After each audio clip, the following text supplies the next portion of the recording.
কি আরে বানাবে মালিক আজকে? তুমি কি পাগল হয়ে গেলে নাকি? আমাদেরকে এইভাবে তুলে ফেলে দিচ্ছ কেন? আমাদের কি লাগে না? পাউরুটি কি আবার বাপের recipe? পকেটে মেরে তো আমাকে কিনে আনলি, কিনতে বুঝি পয়সা লাগে না? এইভাবে ফেলে দিচ্ছিস আমাকে। ও আরে অসাধারণ মালিক কেটে তোমার ফেলো বাপ তো। তুললাম বলে কি তুমি আমাকে চ্যাপ্টা বানিয়ে দিলে?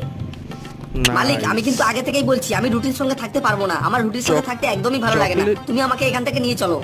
চকলেটও দিয়ে আরে দিল। মালিক তুমি কি বুলডোজার বানাচ্ছ? অসাধারণ তো। মালিক আমি তোমার পায়ে ধরি, তুমি প্লিজ মিক্সচারের মধ্যে আমাকে দিও না। ভালো কিছু বানায় দেখলে মনে তো হয়। মালিক আমি বললাম তুমি আমাকে মিক্সচারের মধ্যে দিও না, দেখলে তো আমাকে পুরো পিসে ধুলো করে দিয়েছে। এটা কি বিস্কিটের গুঁড়া নাকি? আরে মালিক এটা কি আমাদের গায়ে দিলে? কেমন যেন হরর করছে।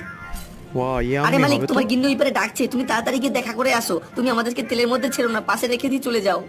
ফ্রাই করলে সব জিনিসই মজা দেখো লাগে। তোমরাই বলো আমাদের মালিক কতটা বদ, এমনি তেলে ভাজলে হয়ে যায় কিন্তু আমাদের গায়ে তেল নিয়ে ঢালছে। দেখে মনে হচ্ছে অনেক মজা মালিক হবে। কিন্তু যাই করুক, মালিক কিন্তু আমাদেরকে দিয়ে দারুণ একটা রেসিপি বানিয়েছে। তো মালিক ততক্ষণ খাবার খাবে, আমরা ততক্ষণ খাবার হয়ে যাই। আর আসলে তোমরা অনেক এইভাবে মজা, তাকিয়ে না like থেকে দিয়ে তাড়াতাড়ি দিলাম। লাইক করে সাবস্ক্রাইব করে দাও। Like.